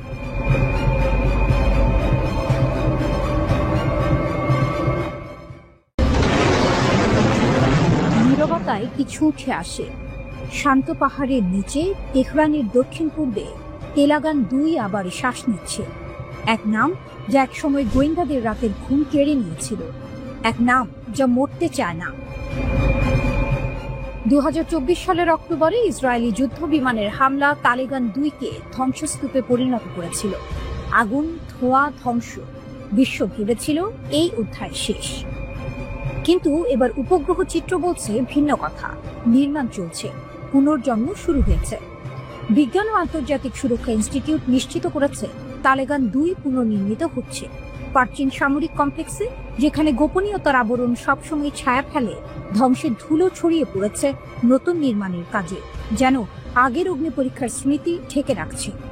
তারপর ভিত্তি, তারপর অট্টালিকা। অগস্ট মাসে 45 বাই 17 মিটার বিশাল খিলানযুক্ত ভবন উত্থিত হয়েছে। পাশে 2টি ছোট ভবন এবং একটি নতুন খিলানযুক্ত কাঠামো, ধুলো আর দৃঢ়তার প্রতীক। বিশেষজ্ঞরা বলছেন এটি সাধারণ পুনর্গঠন নয়, বিস্ফোরণ প্রতিরোধী দেয়াল, শক্তিশালী ছাদ, সামরিক নির্ভুলতা। একটি দুর্গ, একটি সাইট যা একবার বিমান হামলায় ধ্বংস হয়েছিল, এবার আরো শক্তিশালীভাবে উঠেছে। তালেগান 2 ছিল ইরানের গোপন AMAD পরিকল্পনার মূল কেন্দ্র। পারমাণবিক ওয়ারহেডের জন্য উচ্চ বিস্ফোরক ট্রিগার পরীক্ষা এখানেই হতো। এটি কখনো আন্তর্জাতিক পরিদর্শনের আওতায় আসেনি, গোপন, সুরক্ষিত, অস্বীকারযোগ্য। 2003 সালে AMAD প্রকল্প বন্ধ হওয়ার পর পশ্চিমা বিশ্বের নিঃশ্বাস চলছিল, কিন্তু গোয়েন্দারা জানিয়েছিলেন কার্যকলাপ আবার শুরু হয়েছে। অক্টোবরে ইসরায়েলি আক্রমণ সেই সতর্কবাণীকে চ্যালেঞ্জ করেছিল। তাদের প্রতিশোধ ছিল স্পষ্ট। তবুও ধ্বংসের ছাই থেকে এখন আবার কিছু উঠে আসছে। এবার ইরান দেখাচ্ছে শক্তি, ইটের পর ইট, শক্তিশালী এবং সুরক্ষিত। বার্তা স্পষ্ট, আমরা শেষ করিনি। উপগ্রহ চিত্র, গোয়েন্দা নোট সবই উত্তেজনা বাড়াচ্ছে। পশ্চিমা বিশ্বের নজর এখন তালেগান 2 এর দিকে। ইরানের পারমাণবিক স্বপ্ন কি শুধু ধোঁয়ায় ঢেকে রাখা হবে, নাকি বাস্তবে শক্তি দেখাবে? বা চীনের মরুভূমিতে নির্মাণের ধুলো উঠছে, শক্তি উত্থিত হচ্ছে। তালেগান 2 তার ছাই থেকে ফিরে এসেছে। প্রশ্ন রয়ে যাচ্ছে, ইরান কি শান্তির জন্য নির্মাণ করছে, নাকি শক্তি প্রদর্শনের জন্য প্রস্তুতি নিচ্ছে? 18 অক্টোবর ইরানের জন্য ছিল এক বিশেষ দিন।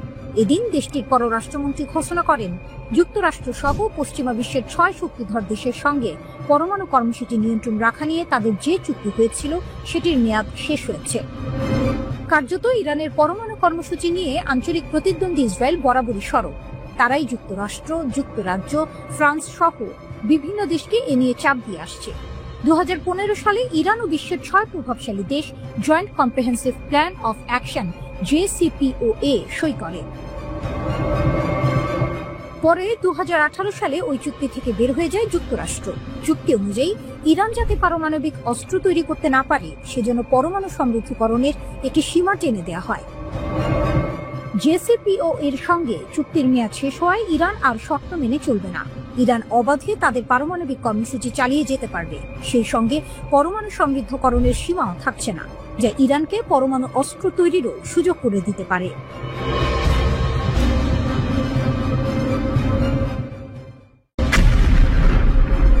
গাজার নিয়ন্ত্রণ নিচ্ছে হামাস। বিশ্বাসঘাতক নিধন অভিযান, বিশ্ব শক্তির নীরবতা ও ট্রাম্পের ধমক। গাজা, ফিলিস্তিন। যুদ্ধ বিধ্বস্ত গাজা উপত্যকায় এখন এক নতুন ধরনের আতঙ্ক বিরাজ করছে। ইসরায়েলি বাহিনীর সঙ্গে দীর্ঘ লড়াইয়ের পর ফিলিস্তিনি স্বাধীনতাকামী গোষ্ঠী হামাস এখন নিজেদের অভ্যন্তরীণ ক্ষমতাকে মজবুত করতে মরিয়া। আর এর বলি হচ্ছে সেই সব বিশ্বাসঘাতক এবং সশস্ত্র গোষ্ঠী।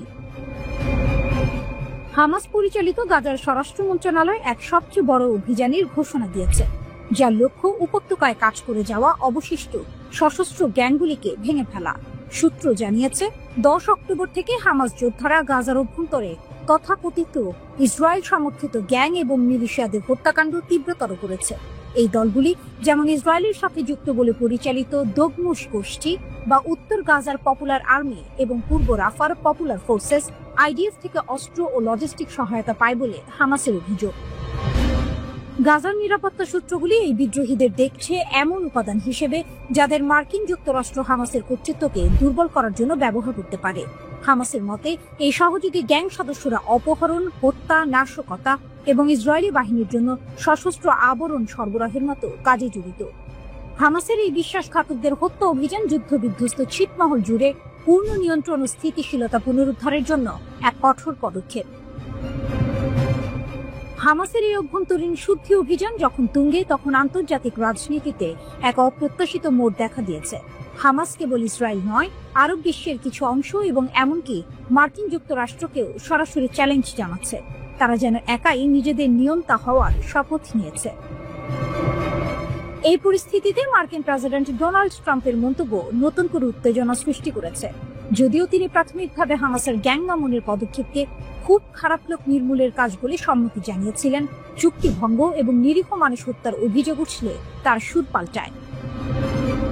ট্রাম্প এক কথোপকথনে হামাসকে তীব্র ভাষায় হুমকি দেন, স্পষ্টতই ইঙ্গিত দেন যে মার্কিন বাহিনী সরাসরি না গেলেও খুব কাছের মানুষ আছে যারা ভেতরে যাবে, তবে আমাদের তত্ত্বাবধানে।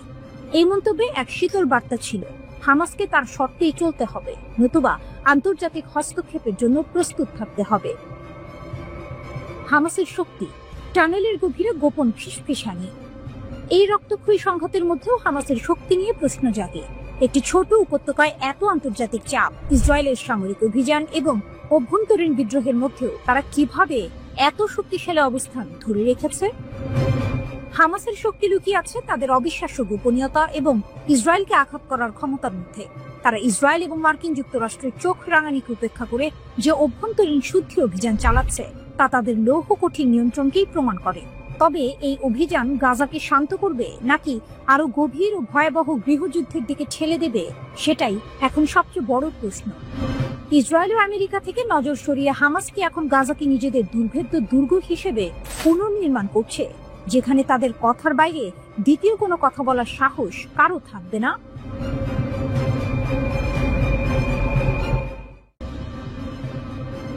রাফাল বনাম জেট-এনসি, আকাশের সিংহাসনে কার রাজত্ব? ফ্রান্সের গর্জন নাকি চীনের ঝড়? আকাশ, যেখানে গতি মানেই বেঁচে থাকা আর ভুল মানেই ধ্বংস, সেই নীল শূন্যে এখন আলোচনার কেন্দ্রবিন্দু দুটি যুদ্ধ বিমান, ফ্রান্সের রাফাল আর চীনের জেট-এনসি। দেখতে ভিন্ন, প্রযুক্তিতে আলাদা, কিন্তু প্রশ্ন একটাই, যুদ্ধে কে হবে রাজা? রাফাল হলো এক বহুমুখী যুদ্ধ বিমান যা তৈরি করেছে ফ্রান্সের দাসো এভিয়েশন। এই বিমানের গতি ঘন্টায় প্রায় 2200 কিলোমিটার, আর এটি পারমাণবিক অস্ত্র বহন করতে সক্ষম। অর্থাৎ রাফাল কেবল আকাশ যুদ্ধের অস্ত্র নয়, এটি এক উড়ন্ত শক্তির প্রতীক, এক মহাশক্তিধর যুদ্ধযন্ত্র। অন্যদিকে জেট-এনসি হলো চীনের আধুনিক ফাইটার জেট, যা সজ্জিত শক্তিশালী নিক্স রাডার এবং AESA বা অ্যাক্টিভ ইলেকট্রনিক্যালি স্ক্যান্ড অ্যারে প্রযুক্তি দিয়ে। এটি চীনের সামরিক প্রযুক্তির নতুন দিগন্ত খুলে দিয়েছে। তবে বিশেষজ্ঞদের মতে রাফালের সেন্সর প্রযুক্তি এবং ইলেকট্রনিক ওয়ারফেয়ার সিস্টেম একে করেছে আরও নির্ভরযোগ্য ও মারাত্মক। গত মে মাসে ভারত ও পাকিস্তানের মধ্যে সংঘাতের সময় রাফাল যুদ্ধ বিমান নিয়ে আলোচনা হয়েছিল ব্যাপকভাবে। পাকিস্তানের দাবি ছিল তারা চীনের তৈরি জেট ইঞ্জিন চালিত যুদ্ধ বিমান দিয়ে ভারতের একটি রাফাল ভূপাতিত করেছে, তবে ভারত সেই দাবি অস্বীকার করেছিল। এখন আবার আলোচনা এসেছে জেট-এনসি যুদ্ধ বিমান, তবে এবার বাংলাদেশের প্রেক্ষাপটে। কারণ এ মাসের শুরুর দিকে কয়েকটি সংবাদ মাধ্যমে খবর প্রকাশ হয়েছে যে বাংলাদেশ চীন থেকে প্রায় $2 বিলিয়ন ব্যয়ে 20টি জেট-এনসি যুদ্ধ বিমান কিনতে যাচ্ছে। এই জেট-এনসি আসলে জেট-এনসি বি মডেলের রপ্তানিযোগ্য সংস্করণ, যা বিদেশি ক্রেতাদের জন্য চীন তৈরি করেছে। এরপর স্বাভাবিকভাবেই দুই ধরনের যুদ্ধ বিমানের পার্থক্য নিয়ে কৌতূহল তৈরি হয়েছে অনেকের মনে। প্রশ্নটা এখন একটাই, রাফাল আর জেট-এনসি দুইয়ের মধ্যে পার্থক্য আসলে কোন কোন জায়গায়? ফ্রান্সের দাসো এভিয়েশনের তৈরি রাফাল যুদ্ধ বিমান যেন আকাশের সর্বগামী যোদ্ধা। ঘন্টায় গতি 2200 কিলোমিটার, আক্রমণ চালাতে পারে শত্রুর মাটিতে, আকাশে, এমনকি সমুদ্রেও। আর সবচেয়ে ভয়ঙ্কর দিক, এটি বহন করতে পারে পারমাণবিক অস্ত্র। অন্যদিকে চীনের তৈরি জেট-এনসি হলো এক আধুনিক, স্মার্ট ও দ্রুত প্রতিদ্বন্দ্বী, যা রয়েছে শক্তিশালী AESA রাডার আর উন্নত এভিওনিক্স সিস্টেম। কিন্তু পার্থক্য সেখানেই শেষ নয়। রাফাল চলে দুটি ইঞ্জিনে, মানে এক ইঞ্জিনে আঘাত লাগলেও আরেকটি তাকে বাঁচিয়ে আনতে পারে। বিপরীতে জে-10সি হলো একক ইঞ্জিনের যুদ্ধ বিমান, দাম কম কিন্তু ঝুঁকি বেশি। যুদ্ধক্ষেত্রে একবার ইঞ্জিনের সমস্যা হলে পাইলটের জীবন বাজি। ওজন আর বহন ক্ষমতার দিক থেকেও রাফাল এগিয়ে।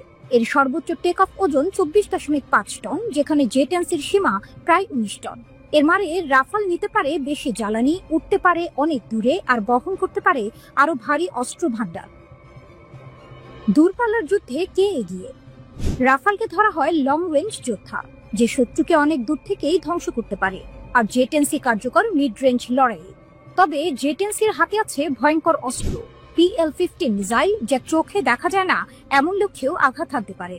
এই মিসাইল নিজেই রাডার চালিয়ে লক্ষ্য খুঁজে নেয়, তাই রাফালের মতো প্রতিপক্ষকেও ভোগাতে পারে অনেক দূর থেকে। তবে ফরাসি রাফালকে আলাদা করেছে এর ইলেকট্রনিক ওয়ারফেয়ার সিস্টেম স্পেকট্রা। এটি শুধু শত্রু রাডার এড়াতেই নয়, বরং তাদের যোগাযোগও জ্যাম করে দিতে পারে। বিশ্লেষকরা বলেন, রাফালের স্পেকট্রা সিস্টেম বিশ্বের অন্যতম উন্নত যুদ্ধ প্রযুক্তি। রাফালে রয়েছে 14টি হার্ড পয়েন্ট, যেখানে ট্যাঙ্ক, মিসাইল, ক্রুজ অস্ত্র সব একসাথে বহনযোগ্য। জে-10সি যদিও প্রযুক্তিতে এগিয়ে আসছে, তবুও যুদ্ধক্ষেত্রের অভিজ্ঞতায় পিছিয়ে। রাফাল ইতিমধ্যে লিবিয়া, সিরিয়া ও আফ্রিকার যুদ্ধক্ষেত্রে পরিচিত। জে-10সি এখনো তুলনামূলক নতুন মুখ। আর দাম, এখানেই জে-10সির জয়। একটি রাফালের দাম যেখানে 80 থেকে 125 মিলিয়ন ডলার, সেখানে জে-10সি পাওয়া যায় 40 থেকে 60 মিলিয়ন ডলারে। তাই যারা পশ্চিমা যুদ্ধ বিমান কিনতে পারেন না বা চান না, তাদের জন্য চীনা ফাইটার এখন এক প্রিয় বিকল্প। বিশ্লেষকদের ভাষায়, পরিষ্কার আকাশে দক্ষ কৌশলে রাফাল অজেয়, কিন্তু PL-15 হাতে জে-10সিও কম ভয়ঙ্কর নয়। শেষ পর্যন্ত রাফাল যেখানে রাজকীয় পরিপূর্ণতা, জে-10সি সেখানে দ্রুত উত্থানের প্রতীক। একদিকে ফরাসি নিখুঁত প্রকৌশল, অন্যদিকে চীনা সাহসী উদ্ভাবন। প্রশ্নটা তাই এখনো খোলা, যখন তারা মুখোমুখি হবে আকাশে গর্জন তুলবে কে? রাফালের গর্ব নাকি জে-10সির গতি? একই আকাশে দুই যোদ্ধা, একটি ইউরোপের অহংকার, অন্যটি এশিয়ার উচ্চাকাঙ্ক্ষা। বিজয়ী হোক যেই হোক, আকাশে তখন শুধু শোনা যাবে একটাই শব্দ, গর্জন। সেপ্টেম্বরে যখন রাশিয়ার ড্রোনগুলো পোল্যান্ডের আকাশ ছুঁয়ে যায়, তখন ইউরোপ কেঁপে ওঠে। ন্যাটো দ্রুত যুদ্ধ বিমান উড়ায়। তারা ছড়ে A9 সাইড উইন্ডার ক্ষেপণাস্ত্র, প্রতিটির দাম $4 লাখ বেশি। আর যে ড্রোনগুলো তারা ভূপাতিত করে, সেগুলোর দাম ক্ষেপণাস্ত্রের তুলনায় শতভাগেরও কম। এ যেন কোটি টাকায় কয়েন মারার খেলা। এস্তোনিয়াতেও ঘটল একই কাহিনী। রুশ বিমান আকাশে ঢুকতেই ইতালির F-35 আর তুরস্কের AWACS জেগে উঠল। প্রতি ঘন্টার উড়ান যোগ করল হাজার হাজার ডলার খরচের হিসাব। রুশ ড্রোনগুলো সস্তা, ভীষণ সস্তা। আর এখানেই ইউরোপের দুর্বলতা নগ্ন হয়ে বেরিয়ে পড়ে। ব্যয়বহুল প্রতিরক্ষা তুচ্ছ আক্রমণের সামনে ভঙ্গুর হয়ে পড়ছে। এ কারণেই ইউরোপের নীতি নির্ধারকরা ভাবছেন এক নতুন দেয়াল, দ্য ড্রোন ওয়াল। ইউরোপীয় ইউনিয়নের প্রধান Ursula von der Leyen 10 September তার ভাষণে এই ধারণা দেন। তিনি বলেছিলেন, ফিনল্যান্ড থেকে রোমানিয়া পর্যন্ত এক নতুন প্রতিরক্ষা রেখা, ড্রোন বিরোধী এক বিশাল ঢাল। এই দেয়াল কংক্রিটের নয়, এটি তৈরি হবে রাডার, জ্যামার আর প্রতিরোধী অস্ত্রে। একবার চালু হলে এটি শনাক্ত করতে পারবে শত্রুর ড্রোনকে, আর ধ্বংস করতে পারবে এমন দামে যে খরচ ন্যাটোর বর্তমান নীতির তুলনায় অতি সামান্য। কারণ ইউরোপ এখন বুঝেছে, $1000 ড্রোনকে ধ্বংস করতে লাখো ডলারের ক্ষেপণাস্ত্র ছোড়া মানে নিজের কফিনে পেরেক ঠোকার মতোই নির্বুদ্ধিতা। শীতল যুদ্ধের সময় ইউরোপের আকাশে ছিল ভিন্ন হুমকি। রাডার চেইন, ইন্টারসেপ্টর স্কোয়াড্রন, পারমাণবিক প্রতিরক্ষা সবই সাজানো ছিল মানুষের চালানো বোমারু বিমানের জন্য। ব্যয়বহুল অস্ত্রের বিপরীতে ব্যয়বহুল প্রতিরক্ষা, ভারসাম্যপূর্ণ খেলা। কিন্তু আজ যুদ্ধ বদলে গেছে। আজ শত্রু আসে ঝাঁকে ঝাঁকে ছোট ড্রোন হয়ে, ধীরে চলে, নিচে উড়ে, অথচ মারাত্মক। এগুলো বানানো সহজ, দাম কম, আর ক্ষতির পরও সহজে প্রতিস্থাপনযোগ্য। ইউক্রেনের যুদ্ধ সেই সত্যটাই উন্মোচন করেছে। ড্রোন এখন যুদ্ধক্ষেত্রের হৃৎপিণ্ড। এক ড্রোন উড়িয়ে দিতে পারে $মিলিয়ন ট্যাঙ্ক, থামিয়ে দিতে পারে রসদ, ধ্বংস করতে পারে বিদ্যুৎ কেন্দ্র, এমনকি শহর। ন্যাটো এখন বুঝছে, পুরনো সোভিয়েত বিরোধী প্রতিরক্ষা আর চলে না। নতুন হুমকি এসেছে, আটটা মোকাবিলার জন্য দরকার নতুন কৌশল। সেপ্টেম্বর 2025, রাশিয়ার আকাশ লঙ্ঘন নিয়ে ন্যাটোর ঘুম হারাম। পোল্যান্ডের সীমানা পেরোয় 2 ডজন শাহেদ ধরনের ড্রোন। কিছু গুলি করে নামানো যায়, অনেকগুলো হারিয়ে যায় অদৃশ্যের মতো। কিছুদিন পর এস্তোনিয়ার আকাশে প্রবেশ করে 3টি রুশ MiG-31 যুদ্ধ বিমান। 12 মিনিট ওরা উড়ে বেড়ায়। তারপরেই ইতালির F-35 উঠে পড়ে তারা দিতে। তারপর তুরস্ক পাঠায় AWACS নজরদারি বিমান। আকাশ জুড়ে ছড়িয়ে পড়ে তীব্র সতর্কতা। ডেনমার্কেও দেখা যায় ড্রোন উঠতে। বিমানবন্দর বন্ধ, সামরিক ঘাঁটি লকডাউন। কোপেনহেগেন আর অস্লোয় বন্ধ প্রধান এয়ারপোর্ট। মাসের শেষে আবারও দেখা যায় রুশ বিমানগুলো বাল্টিক আকাশ ঘেঁষে উঠছে। ন্যাটো বাধ্য হয় একের পর এক ইন্টারসেপ্টর করতে। কিন্তু এই ঘটনাগুলো হঠাৎ নয়, এগুলো পরিকল্পিত। মস্কো চায় ইউরোপের ঐক্য ভাঙতে, ন্যাটোর প্রতিক্রিয়া মাপতে। কত দ্রুত তারা উঠে দাঁড়ায়, কোন অস্ত্র ব্যবহার করে, কত সময় লাগে, সব তথ্য সংগ্রহ করে রাশিয়া। একটি এস্তোনিয়া ঘটনার উদাহরণই যথেষ্ট। ন্যাটো প্রতিক্রিয়া জানাতে নেয় 12 মিনিট। এই 12 মিনিটে খরচ হয় বিপুল অর্থ। F-35 এর প্রতি ঘন্টার খরচ $40,000 আর AWACS এর 66,000। বিমানবন্দর বন্ধে যোগ হয় আরো কোটি টাকার ক্ষতি। রাশিয়া জানে এই ফাঁকফোকর, জানে এই অর্থনৈতিক দুর্বলতা। ইউরোপও জানে, তাই তারা বলছে সময় এসেছে নতুন দেয়ালের, সময় এসেছে ড্রোন ওয়ালের।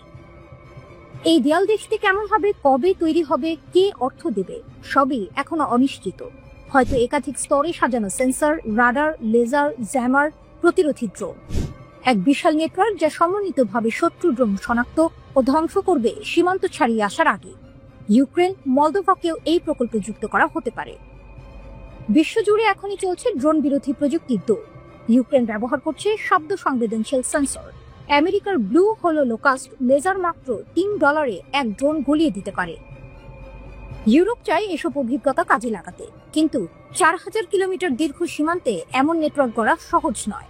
ইউরোপীয় প্রতিরক্ষা কমিশনার আন্দ্রেয়াস কুবিলিও বলেছেন, প্রাথমিক শনাক্তকরণ ব্যবস্থা আমরা 1 বছরে দাঁড় করাতে পারবো, কিন্তু পূর্ণাঙ্গ প্রতিরক্ষা জাল বানাতে সময় লাগবে অনেক। সবচেয়ে বড় প্রশ্ন অর্থ। কে দেবে এই বিশাল ব্যয়? নতুন তহবিল, পুরনো প্রতিরক্ষা বাজেট থেকে কাটছাট, নাকি সদস্য দেশগুলোর যৌথ অনুদান? কেউ নিশ্চিত নয়। তবে একটা জিনিস নিশ্চিত, ইউরোপের প্রতিরক্ষা শিল্পে শুরু হবে সোনার যুগ। রাডার, লেজার, জ্যামার, ড্রোন সবকিছুরই চাহিদা আকাশ ছোঁয়া। Britain, France, Germany, Italy, Spain, Sweden হবে এই প্রকল্পের মেরুদণ্ড। কিন্তু বাইরে থেকে আসবে খেলোয়াড়, আমেরিকা, দক্ষিণ কোরিয়া, ইসরায়েল, তুরস্ক। তবু সবচেয়ে কঠিন কাজ হবে ঐক্য। ডজন ডজন দেশের প্রতিরক্ষা ব্যবস্থা একত্র করা সহজ নয়। লাগবে একই প্রযুক্তি মান, নিরাপদ যোগাযোগ, যৌথ মহড়া, আর সবচেয়ে কঠিন রাজনৈতিক ছাড়। ইউরোপকে কিছুটা সার্বভৌমত্ব ছেড়ে দিতে হবে ব্রাসেলসের হাতে, যদি তারা চায় ড্রোন বল সত্যিকার অর্থে কাজ করুক। তবে হয়তো এবার ভয়ই এক করবে ইউরোপকে, কারণ ইতিহাস বলছে মস্কোর ভয় ব্রাসেলসের আহ্বানের চেয়েও বেশি শক্তিশালী। ইউরোপ আজ আকাশের দিকে তাকিয়ে আছে, ড্রোনের ভন ভন শব্দে তার ভবিষ্যৎ লিখছে এক নতুন যুদ্ধের ভাষায়। গাজায় নতুন বিস্ফোরণ। হামাসের শক্তি কি আদৌ কমেছে? একটা মুহূর্ত, একটা বিস্ফোরণ, আর তাতে কি পৌঁছল গাজার দক্ষিণাঞ্চল। ইসরায়েলি সেনাদের লক্ষ্য করে পাতা হয়েছিল মৃত্যু ফাঁদ। আহত 2, আতঙ্কিত বহু। প্রশ্নটা থেকেই যায়, হামাস কি এখনো আগের মতোই শক্তিশালী? গাজার খান ইউনিসে যখন ইসরায়েলি সেনারা ক্লিয়ারেন্স অপারেশন চালাচ্ছিল, ঠিক তখনই ঘটে বিস্ফোরণটি। শক্তিশালী একটি ইম্প্রোভাইজড এক্সপ্লোসিভ ডিভাইস বা আইইডি আঘাত হানে সেনাদের বহরে। আহত হন 2 ইসরায়েলি সেনা। তারা এখন হাসপাতালে, বেঁচে ফিরেছেন ভাগ্যক্রমে। তবে ঘটনা বুঝিয়ে দিল গাজা এখনো ভয়ঙ্কর, আর হামাস এখনো নিঃশেষ হয়নি। নীরবতা ভেঙে আবার গর্জে উঠল বিস্ফোরণ। ইসরায়েলি প্রতিরক্ষা বাহিনী আইডিএফ জানিয়েছে তারা আশেপাশে কোনো সশস্ত্র হামাস যোদ্ধাকে দেখতে পায়নি। তাহলে বিস্ফোরকটি কবে বসানো হয়েছিল, কে বসালো, এসব প্রশ্ন এখন ঘুরছে সেনা গোয়েন্দা বিভাগের মাথায়। তবে আইডিএফ হামলার জবাবে গাজায় তাৎক্ষণিক হুমকি হিসেবে চিহ্নিত একাধিক স্থাপনায় বিমান হামলা চালিয়েছে। বলা হচ্ছে এগুলোর সঙ্গে সরাসরি হামাসের যোগ রয়েছে। আগের হামলায় 2 ইসরায়েলি নিহত হয়েছিল। হামাস এসেছিল টানেল ভেদ করে। এই ঘটনা তার আগের সপ্তাহের ঘটনারই প্রতিধ্বনি। তখন হামাসের যোদ্ধারা একটি গোপন টানেল ব্যবহার করে এসে ইসরায়েলি সেনাদের উপর রকেট হামলা চালায়। মারা যান মেজর ইয়ানিস তুলা ও স্টাফ সার্জেন্ট ইটা ইয়াভেতলস। এই হামলার পর ইসরায়েল ভয়াবহ প্রতিশোধ নেয়। গাজা জুড়ে চালানো হয় ব্যাপক বিমান হামলা। ধ্বংস করা হয় একাধিক টানেল নেটওয়ার্ক, যেগুলোতে পূর্বে আটক রাখা বন্দীদের লুকিয়ে রাখা হয়েছিল বলে দাবি আইডিএফ এর। হামাসের বার্তা পরিষ্কার, আমরা এখনো আছি। হামাসের এই আক্রমণগত কৌশল প্রমাণ করে তারা এখনো গোপন টানেল, আইইডি ও হঠাৎ হানা দিয়ে ইসরায়েলি বাহিনীকে চমকে দিতে সক্ষম। আন্তর্জাতিক চাপ ও অবরোধ সত্ত্বেও তাদের অস্ত্র ভান্ডার পুরোপুরি শেষ হয়ে যায়নি। বিশ্লেষকরা বলছেন, এই বিস্ফোরণ কেবল শারীরিক ক্ষতি নয়, মানসিক যুদ্ধের কৌশলও। এটি ইসরায়েলি সেনাদের মধ্যে আতঙ্ক ছড়ায়। কখন কোথা থেকে আঘাত আসবে কেউ জানে না। দূতাবাসের সতর্কবার্তা, হোয়াইট হাউস কড়া বার্তা দিলেও হামাসকে। গাজা পরিস্থিতি নিয়ে ইসরায়েল সফরে যুক্তরাষ্ট্রের ভাইস প্রেসিডেন্ট জেডি ভ্যান্স। তিনি বলেছেন, যদি হামাস শান্তির পথে না আসে তবে তাদের সম্পূর্ণভাবে নিশ্চিহ্ন করে দেয়া হবে। তিনি আরো জানান, এখনো অনেক বন্দী ধ্বংসস্তূপের নিচে আটকে আছেন। কেউ কেউ কোথায় আছে সেটাই জানা যাচ্ছে না। শান্তি আনার পথটা কঠিন, সময় সাপেক্ষ, তবে যুক্তরাষ্ট্র আশা ছাড়ছে না। গাজা এখন বারুদের ডিব্বা, হামাসের ছায়া এখনো ঘন। যদিও আন্তর্জাতিক মহল চেষ্টা করছে যুদ্ধ থামাতে, তবে গাজার বিস্ফোরণ বার্তা দিচ্ছে শান্তি এখনো অনেক দূর। হামাস হয়তো আঘাতের পর পালিয়ে যাচ্ছে, কিন্তু তারা এখনো আছে ছায়ার মতো, নিঃশব্দ, প্রস্তুত আরেক বিস্ফোরণের জন্য।